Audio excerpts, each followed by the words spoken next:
Bonjour mesdames et messieurs et merci pour me rejoindre aujourd'hui dans cet nouvel épisode. Moi, comme en allemand, je suis en train d'apprendre le français. Chaque jour, j'écoute le français et chaque jour, je parle français un peu. Et dans cet épisode, j'ai la bonne chance, la bonne opportunité de parler pour 1 heure en français sur les sujets très variés, mais enfin, tout est connecté avec notre compréhension du vie, avec la philosophie du Bouddha. Comme un moine, je vis ici à Sri Lanka et je voudrais partager avec toi la philosophie et la compréhension et les choses que nous apprenons ici. Je pense que c'est une bonne opportunité parce que c'est très rare de trouver du matériel en français, en allemand ou aussi en anglais de le monde bouddhiste et bien sûr de le monde bouddhiste et authentique. Ça veut dire moi comme personne qui vit cette vie pour quelques années, maintenant j'ai une bonne idée de qu'est-ce que ça veut dire la philosophie du Bouddha. Bien sûr, il y a toujours plus de choses à apprendre, mais parce que je vis ici avec beaucoup de moi qui viennent du Sri Lanka et ils m'expliquent beaucoup et nous pratiquons ensemble. Je pense que c'est assez de créer ces matériels pour toi et pour le monde natif, le monde où je viens. Je viens de l'Europe. C'est mon première maison. Et c'est où je suis né, où j'ai vécu pour la plupart de ma vie. Et le français, c'était la première langue étrangère que j'ai appris à l'école. J'ai aussi appris le polonais quand j'étais un enfant, mais le français, c'était ma première langue étrangère dans l'école. Mais ça c'est aussi un peu du temps qui est passé jusqu'à aujourd'hui.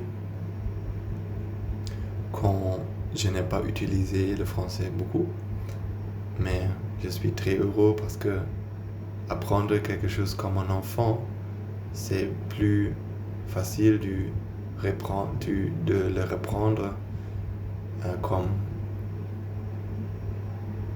l'apprendre peut-être comme un adulte. Donc, j'aime bien apprendre les langues, le français et la polonaise et aussi l'italien et parler. Je suis désolé, mais dans le monastère, nous n'avons pas beaucoup de gens qui parlent le français pour ce moment, mais j'espère que un jour il y a plus peut-être une personne française, une personne francophone aussi. Nous avons quelques Allemands ici et quelques personnes d'Inde, mais un peu semaine avant, nous avons eu la visite de l'ambassadeur de la France ici. Et l'ambassadeur nous a rencontrés, nous avons parlé avec lui aussi. C'était un homme très gentil. Et j'ai beaucoup pensé que c'est une bonne opportunité pour parler le français. Et enfin, je l'ai essayé. Les premiers mots que j'ai utilisés, c'était en français. Mais l'ambassadeur aussi, il parle l'allemand. Donc, il a parlé l'allemand avec moi. Et puis, nous avons parlé l'allemand la plupart de notre rencontre. Mais c'était un homme très gentil, très intéressé dans les projets et les choses qu'ils nous font ici. Il nous a souhaité des bons efforts pour la continuation de l'apprentissage. Et il s'est rencontré avec notre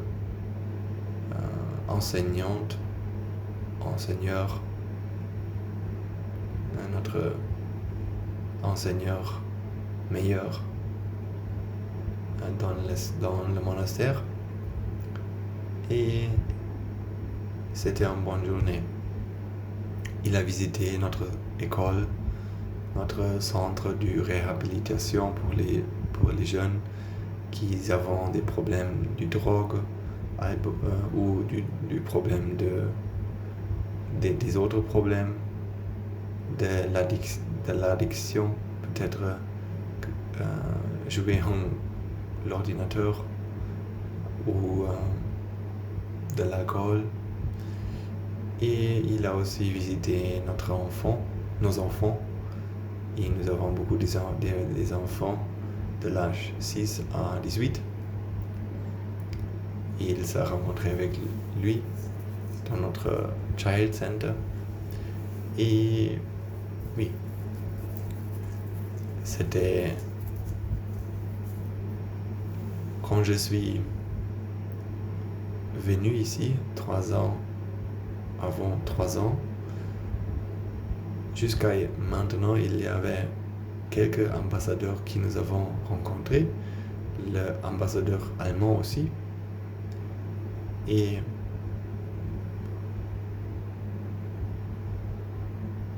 en Allemagne, nous avons aussi une petite communauté des personnes qui avaient entendu la philosophie en anglais de notre enseignante et qui voulons pratiquer la philosophie dans leur vie.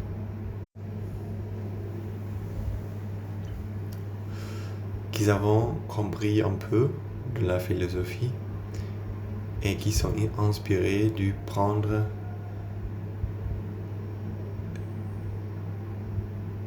un avancement dans ce chemin, dans le chemin intérieur, on peut dire. C'est le nom de notre chaîne aussi. Le chemin intérieur se commence bien sûr par la compréhension que mon bonheur ne se peut pas trouver vraiment dans le monde extérieur, que les choses que nous faisons chaque jour pour trouver le bonheur, ça veut dire voir quelque chose, regarder à quelque chose, écouter à quelque chose, et goûter, et les parfums, et toucher des objets. Ce sont des objets sensuels. Ça veut dire que percevoir les objets avec l'esprit, ce sont les sens. Les sens, 6 sens nous avons pour percevoir le monde. C'est notre instrument pour le bonheur aussi. parfois et normalement. Mais comprendre que ce n'est pas le vrai bonheur, c'est une des premières, on peut dire, choses dans le schéma intérieur. Parce que, bien sûr, si ce schéma fonctionne, le schéma de trouver le bonheur dans le monde extérieur, pourquoi on doit faire plus, n'est-ce pas? Pour moi, il y avait un temps dans ma vie que j'ai pensé que quand je peux gagner le prix de Nobel dans la physique, peut-être avoir des bons résultats dans les examens, peut-être trouver une copine, ça veut dire une amie, ça veut dire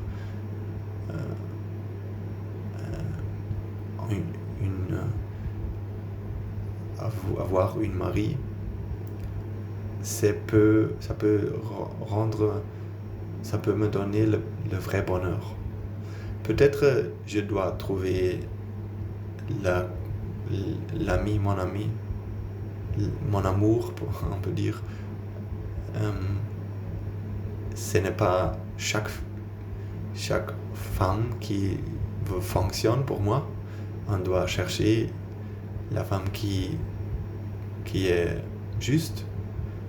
Oui, ça prend du temps, ça prend du travail et ces choses. Mais quand je le trouve, tout va bien. Tout va être bien. Et c'est comme ça. Donc ça, c'était mon idée avant. Mais vivre la vie un peu,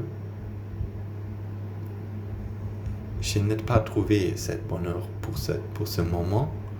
Et quand je me demandais qu'est-ce qu'on doit faire, j'ai trouvé cette philosophie qui m'a expliqué que vraiment il n'y a pas aucune chose à trouver parce que ce bonheur n'existe pas dans le monde extérieur comme ça. Et jusqu'à ce moment, bien sûr, quand il y a un problème avec les autres, ça veut dire quand une autre personne t'énerve, te dérange et tu n'aimes pas cette personne et elle te donne elle ou il te donne de la souffrage. Ça veut dire peut-être la souffrage mentale ou physique, je ne sais pas. La résistance et la lutte sont des choses très normales. Je ne dis pas que la lutte c'est toujours physiquement. La lutte peut dire que dans notre pensée, nous agréons pas avec lui. Et nous pensons que le faux, c'est lui. Le faux, ce n'est pas moi, le faux, c'est lui. Et c'est ce qu'il a dit, il a fait, que c'est le problème.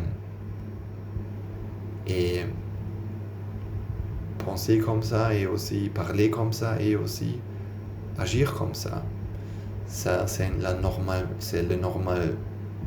chemin normal pour tous nous. Pour beaucoup des humains, c'est toujours ça. Changer le monde, éliminer les nuances et gagner plus des expériences agréables, des objets qui sont agréables et des personnes qui sont agréables. C'est toujours l'idée de changer le monde pour être comme nous le voulons. Et c'est c'est une summary, ça veut dire c'est une phrase qui nous donne toute l'idée de notre vie. Je pense que quand tu réfléchis sur ton vie,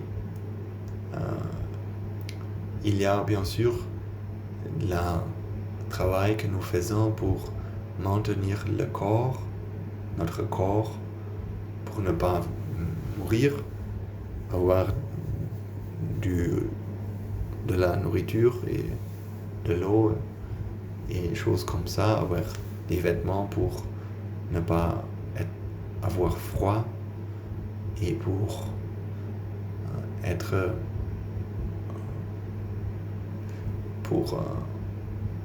parce qu'il y a la convention de la société, et aussi avoir une place à vivre. On a besoin de ces choses et avoir du médecin pour la santé. Mais aussi, dans notre esprit, ce sont les choses que nous avons besoin, les 4 choses que notre corps a besoin. Mais l'esprit, il y a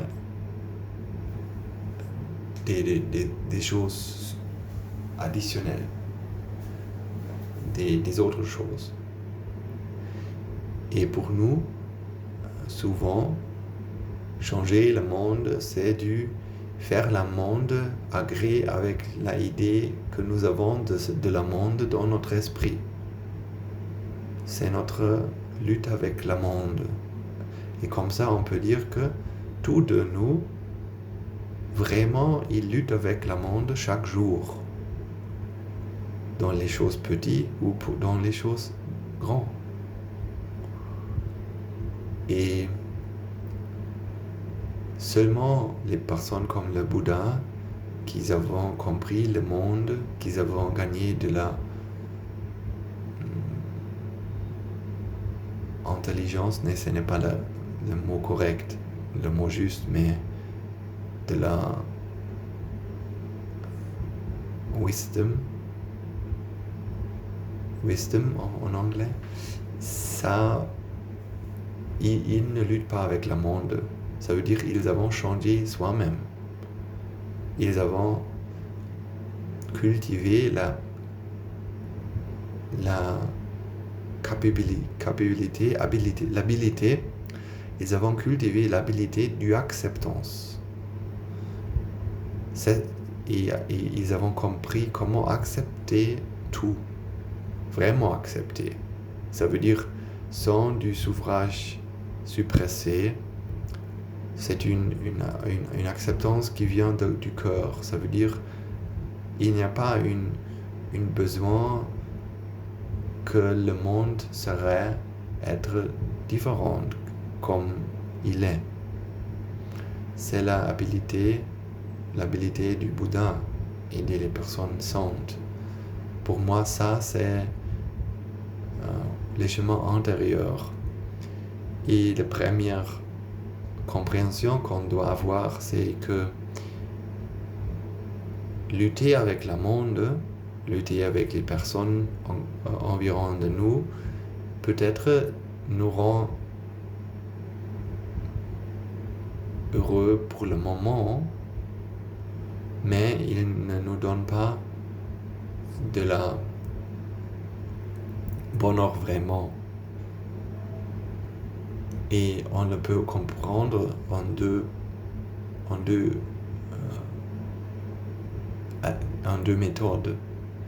Une chose, bien sûr, c'est que quand nous luttons avec notre environnement, peut-être avec notre mari, avec notre collègue à la travail, lutter avec lui, ça veut dire que nous essayons d'être première.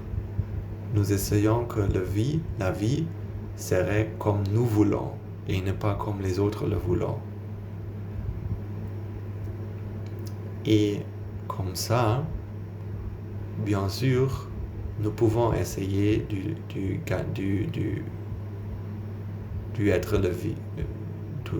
avoir la victoire, d'être première et avoir ce que nous voulons, mais dans le même temps, quand nous essayons, quand nous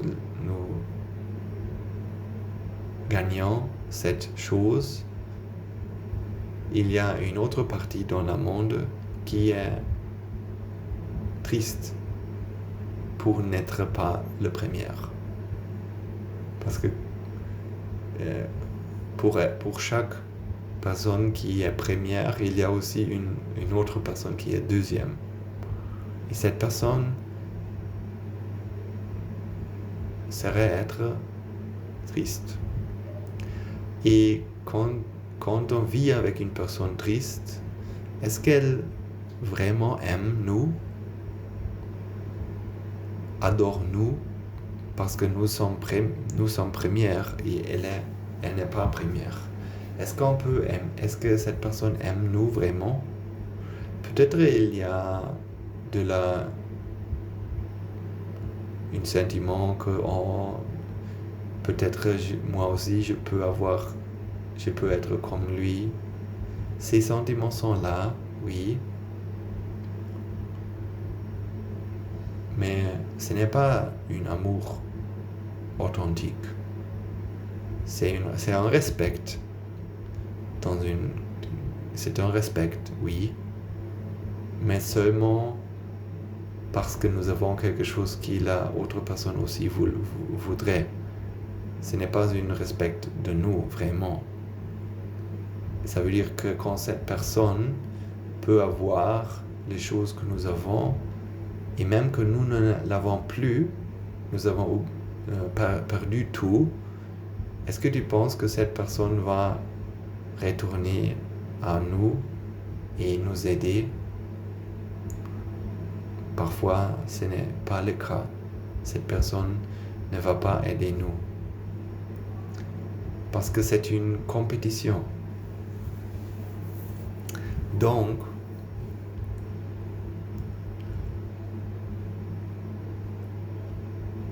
même dans le mariage, par exemple, dans les relations, il y a des situations quand la autre personne, toutes les choses qu'il veut de nous, elle les a. Elle peut le sentir.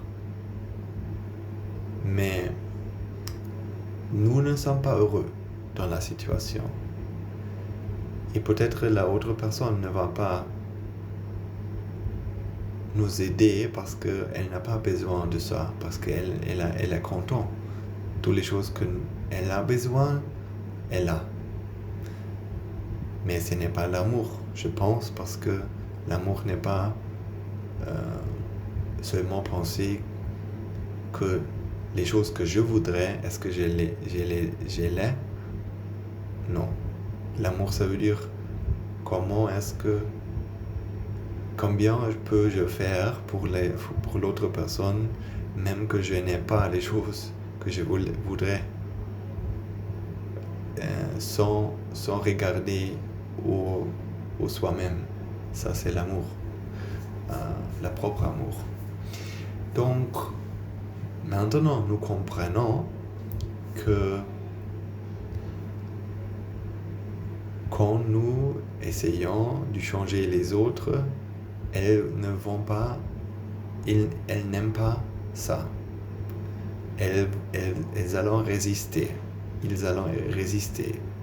Et ils allont se sentir très mal. Et pour ça, ils vont lutter avec nous encore une fois. Ça veut dire on ne gagne pas des copains, des amis vraiment dans cette méthode. Et on peut dire que quand on vit comme ça, on fait des choses avec des intentions qui sont de gagner quelque chose pour soi-même, le monde ne va pas aider nous. Le monde toujours va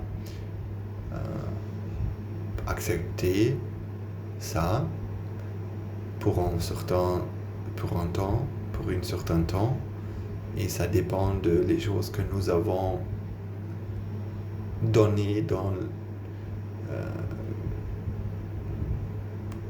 que nous avons fait hier, et les choses que nous avons déjà fait, que nous avons donné beaucoup avant, nous pouvons vivre de les mérites, de les choses que nous avons fait pour un certain temps.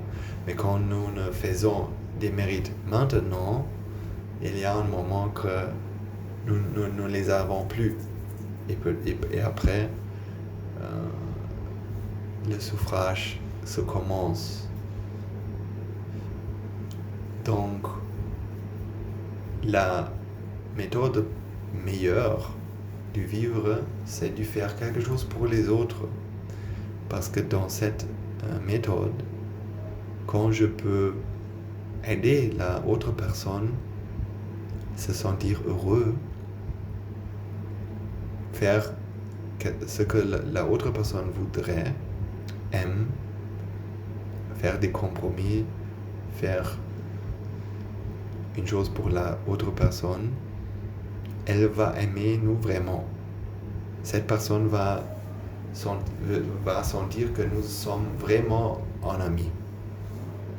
Et même que nous perdons tout, cette personne va retourner et peut-être elle nous va aider,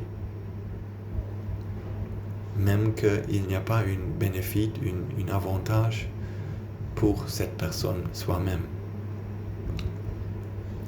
Ça veut dire le vrai amour se commence à cette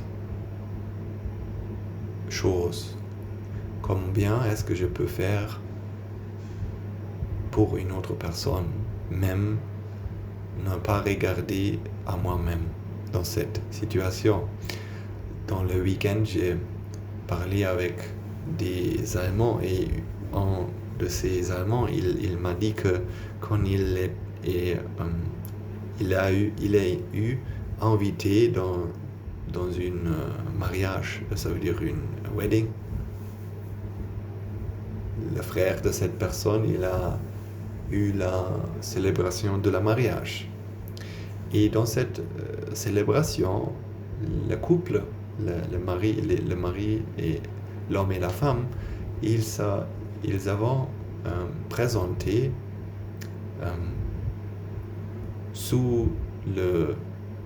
il y avait le repas, la nourriture, et sous les plats de la nourriture, il y a eu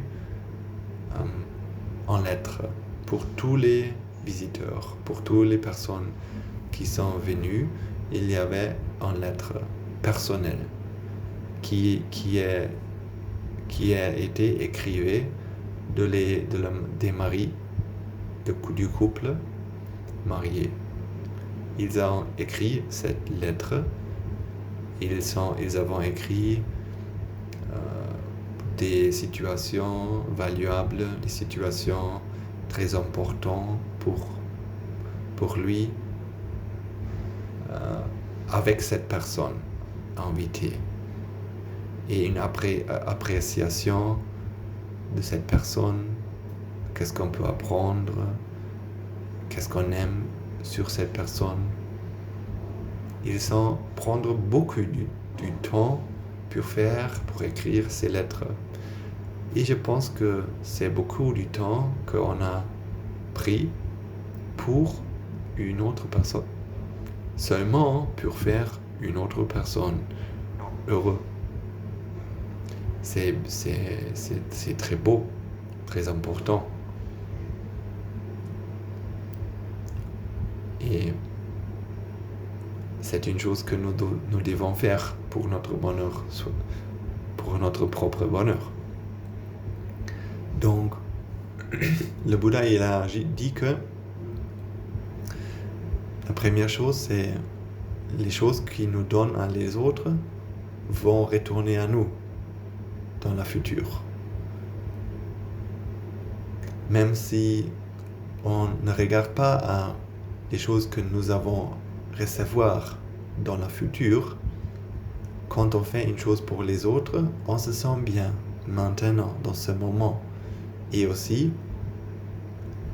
les autres se sentent bien. Et aussi, les conséquences, ils sont bien parce que les autres personnes nous vraiment aiment et nous supporte. Et c'est une harmonie. Donc, c'est une chose qui est très importante.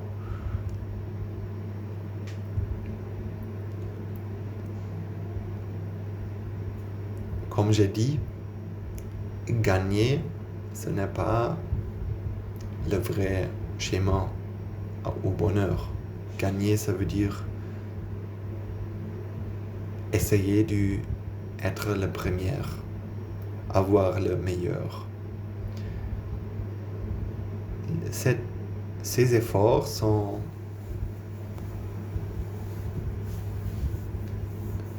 quand on fait de l'effort, espérer que ça va être le vrai bonheur, ce n'est pas le cas, mais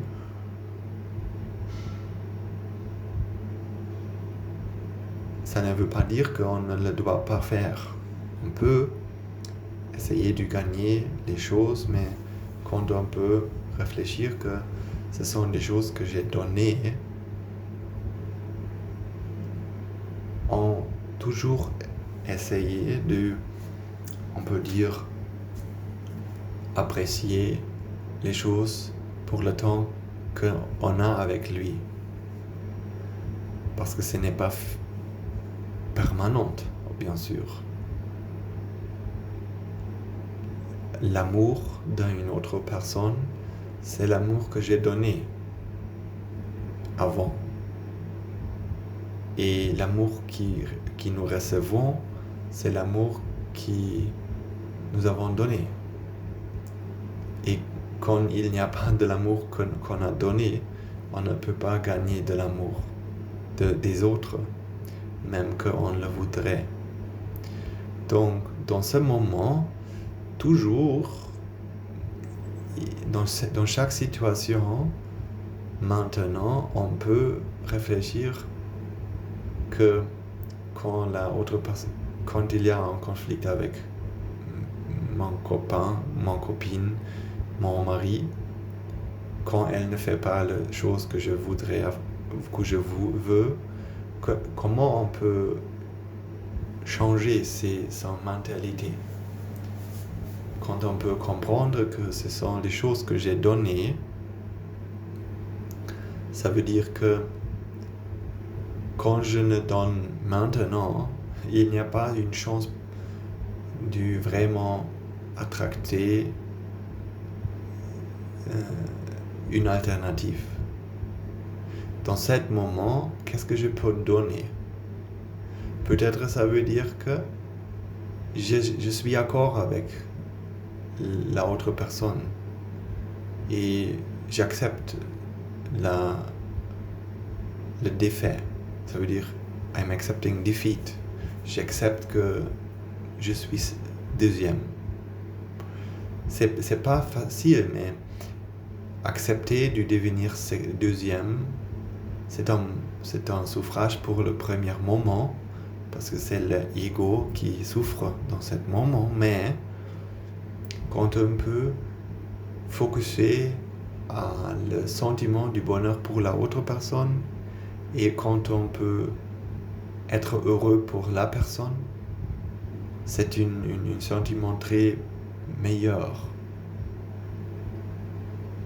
Devenir capable d'être heureux pour une autre personne.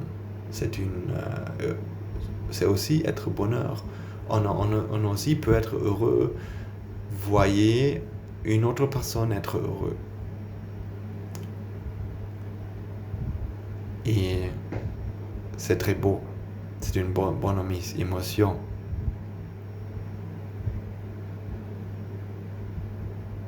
Le Bouddha, il est spécial parce que pour lui, ce n'est pas important s'il est première ou deuxième ou troisième. Pour lui, ce n'est pas important. Pour nous, c'est important si nous sommes première ou deuxième. Quand nous sommes deuxième, peut-être on peut l'accepter, mais ça donne du suffrage dans ce moment. Être première, ça donne du plaisir. Être deuxième, ça donne du suffrage. Mais c'est le suffrage de l'ego. Quand il n'y a pas cet sentiment de l'ego, quand il n'y a plus ce sentiment, on peut être dans le bonheur tout le temps. Étant première, deuxième, troisième, ce n'est pas important plus. Ce n'est plus important. C'est le bonheur vraiment. C'est le vrai bonheur. Mais pour ça, on doit pratiquer une chose très différente que nous faisons tout le temps. Ça veut dire essayer d'être premier. Parce que même que tu peux être première, et même que tu as des doutes et que tu me dis que je ne crois pas que cette idée que les choses que je donne vont retourner à moi, je ne crois pas que c'est vrai. C'est possible et je ne te force pas de croire les choses que j'ai dit. Tu ne dois pas faire ça, mais je voudrais expliquer une logique. Même que ce n'est pas vrai, oui, peut-être ce n'est pas vrai, mais je suis sûr d'une chose. Je suis très sûr d'une chose. Écoute-moi. C'est que quand tu gagnes, quand tu deviens le premier, est-ce que tu as vraiment réussi à trouver le bonheur? Non. C'est seulement le plaisir dans ce moment. Mais après ça,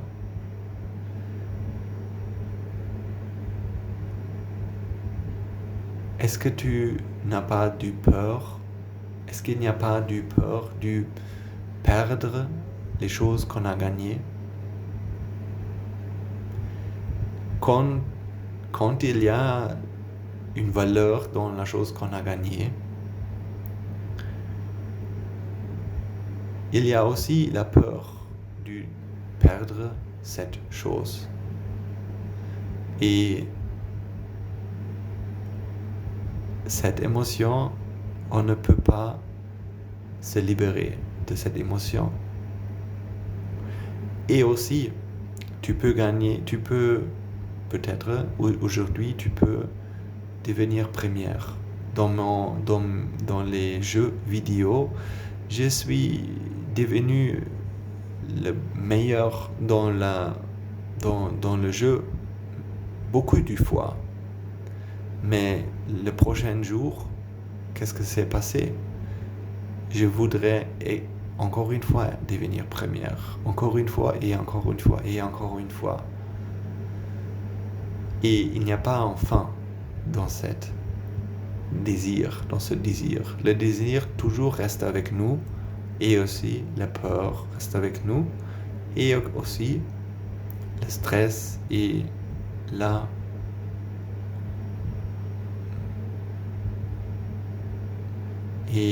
émotion d'être malheureux, d'être triste quand par exemple tu ne peux pas devenir première. Ces émotions, toutes ces émotions, ils restent sur le désir. Ça veut dire la peur reste sur le désir et la tristesse reste sur le désir. Parce qu'on ne peut pas avoir une tristesse sans désir, n'est-ce pas? Sans le désir pour une chose. Et la peur, c'est comme ça. C'est la même chose. On ne peut pas avoir la peur sans le désir pour une chose. Quand il y a l'attente, quand il y a le désir d'avoir une chose, il y a la peur de le perdre ou de ne pas gagner cette chose. Donc, une personne qui essaie de devenir première, toujours il doit lutter avec le monde parce que une chose qu'on gagne, on ne peut pas vraiment gagner quelque chose. Ça veut dire quand devient première, on est première pour la vie, pour tout le temps. Non, il y a toujours des conditions, des causes et des conditions pour être première. Et on peut dire qu'avoir un mari, on n'a pas vraiment gagné cette mari parce que il y a toujours des causes et des conditions que cet mariage existe. Ça veut dire il n'y a pas une chose qui existe sans conditions, sans des causes qui doivent être présentes dans ce moment-là pour avoir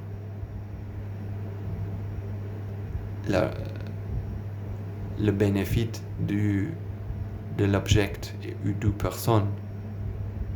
Ça veut dire tu peux aller au supermarché, tu peux aller à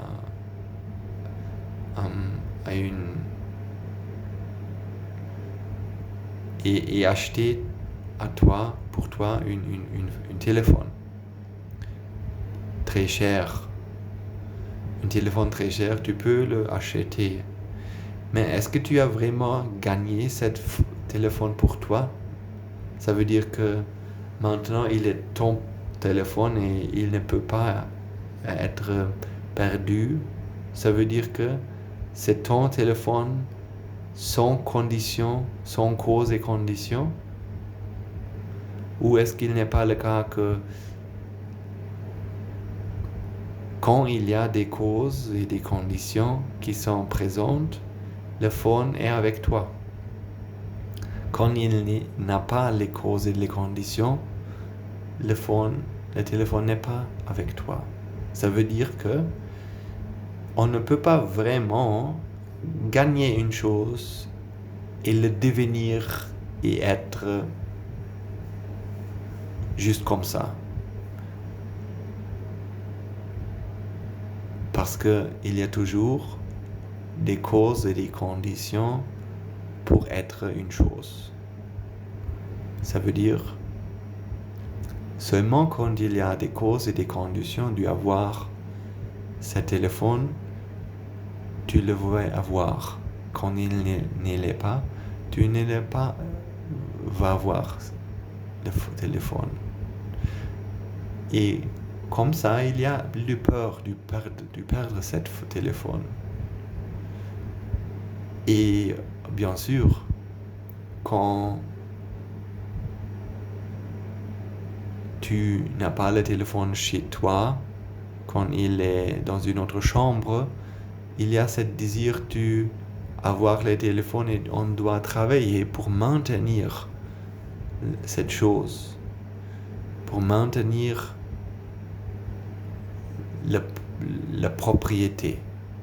Si tu peux voir que propriété toujours doit être maintenue, n'est-ce pas? Une relation avec des autres doit toujours être maintenue. Un mariage, c'est la maintenance. L'amitié, c'est la maintenance. Avoir un téléphone, c'est la maintenance.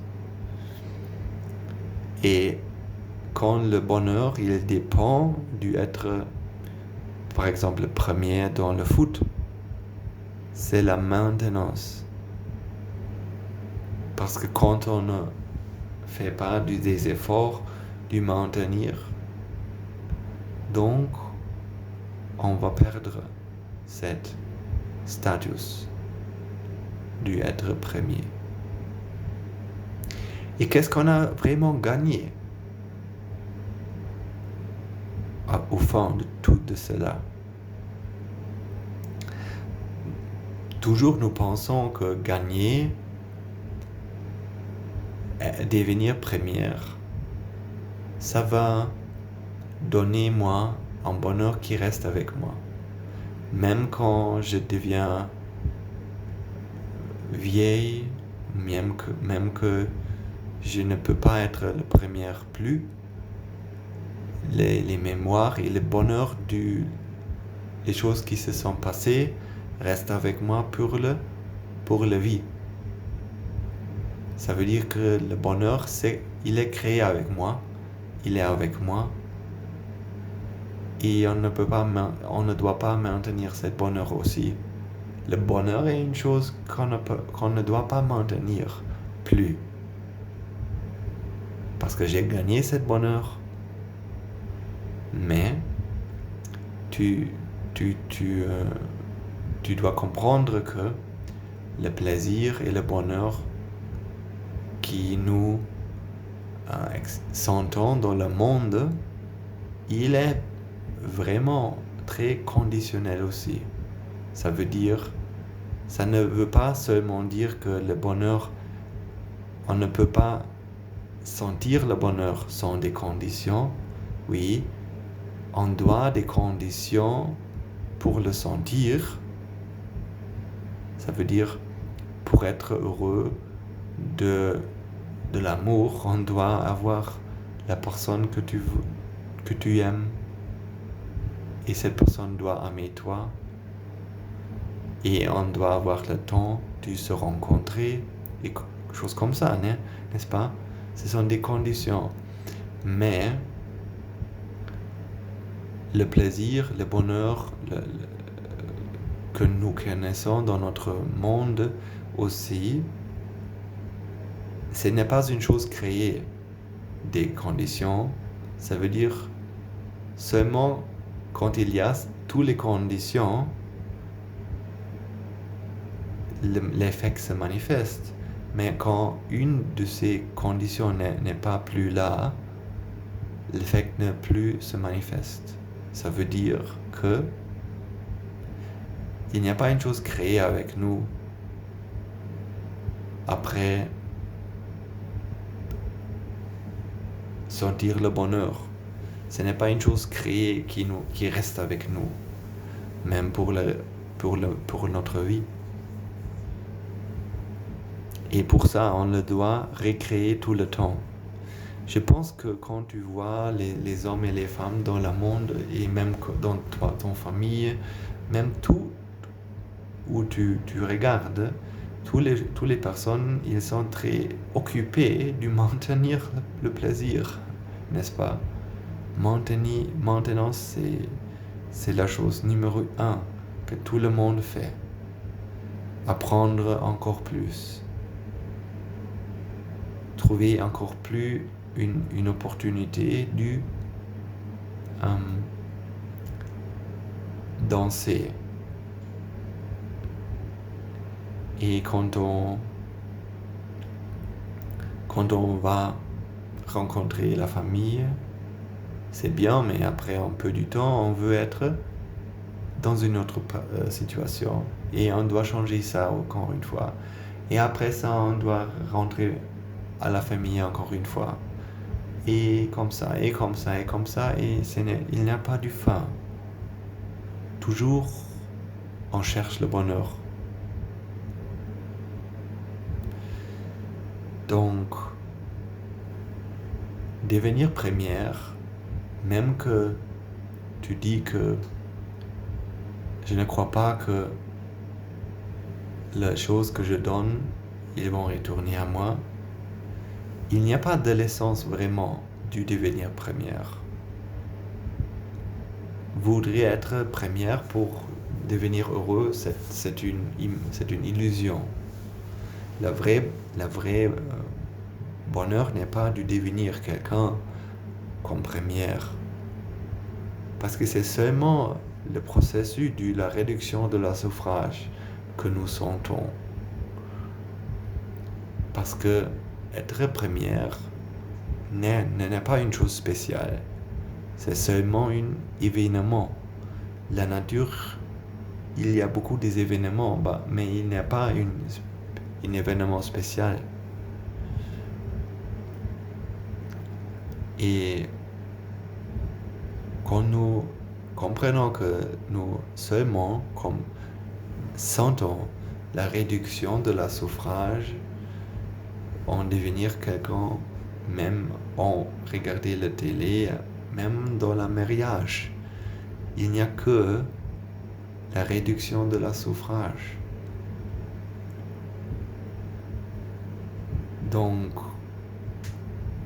on comprend que le mariage ne peut pas donner le vrai bonheur à moi, parce qu'il n'y a pas, il n'y a vraiment, cette chose, bonheur, n'existe pas vraiment comme nous pensons. Que comme une chose qui existe dans les objets extérieurs. C'est seulement un processus de la réduction de la souffrance dans notre esprit soi-même. Mais nous ne comprenons pas cette idée et seulement notre esprit, il croit très fortement qu'il existe un vrai bonheur dans le monde, une vraie valeur dans le monde. Et après ça, nous essayons de trouver cette chose. Et comme ça, nous oublions de vivre pour les autres. Mais le Bouddha, il n'a pas eu ce désir d'être première. Parce qu'il a compris que première ou deuxième, il n'y a pas une différence. Ce sont des événements, mais il n'y a pas une différence intérieure, internale. Il n'y a pas une vraie différence. Et pour ça, il n'a pas besoin de devenir première. C'est la liberté. Parce que maintenant, ce n'est pas important qui devient première, qui devient deuxième. Oui, dans le monde, et dans ces moments, il y a le tournement du foot. Oui, bien sûr. Tous les gens, tous les gens qui vont gagner le Coupe du Monde, ils allont sentir un bonheur, un plaisir très fort. Mais qu'est-ce que ce bonheur est vraiment?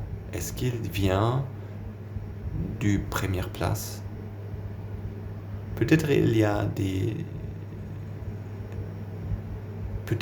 a une personne qui est devenue quatrième et il se sent plus heureux qu'une personne qui est devenue première. Parce que ce bonheur dépend de les attentes et du valeur qu'on donne cette expérience. Toutes les personnes, ils sentent un sentiment très personnel.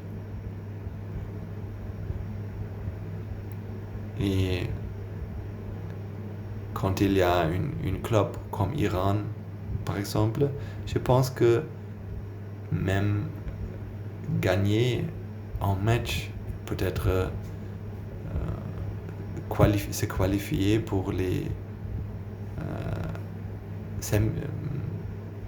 quarterfinals, c'est comme gagner une Coupe du Monde pour la France. C'est la même chose, parce que ce n'est pas dans les succès extérieurs qui créent le bonheur. Ce n'est pas dans les événements. C'est la valeur que nous donnons, notre esprit donne ces événements, vraiment.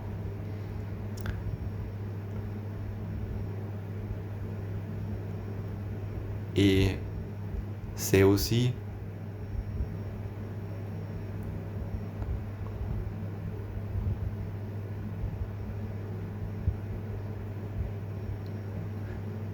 combien du désir il y a pour cette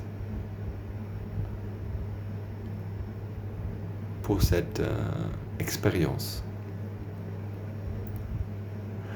Donc,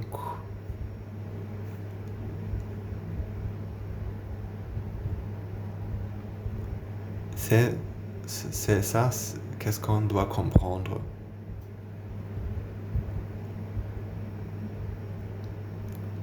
Et après ça, mon vie, ça a beaucoup changé parce que quand j'ai compris que le vrai bonheur, c'est de perdre le désir complètement. Et comment on peut perdre le désir, c'est de appliquer cette philosophie qui nous explique que les choses dans le monde sont neutrales. Il n'y a pas une différence dans les événements et ils sont bien comme ils sont. Il y a un processus dans notre esprit qui ne peut pas accepter cette réalité, qui nous laisse croire que il y a des choses bonnes, il y a des choses pas bonnes. Souffrage et bonheur et plaisir, ils viennent de la monde extérieur. C'est notre croyance. Et parce que l'esprit a ses croyances, il a toujours essayé de trouver le bonheur.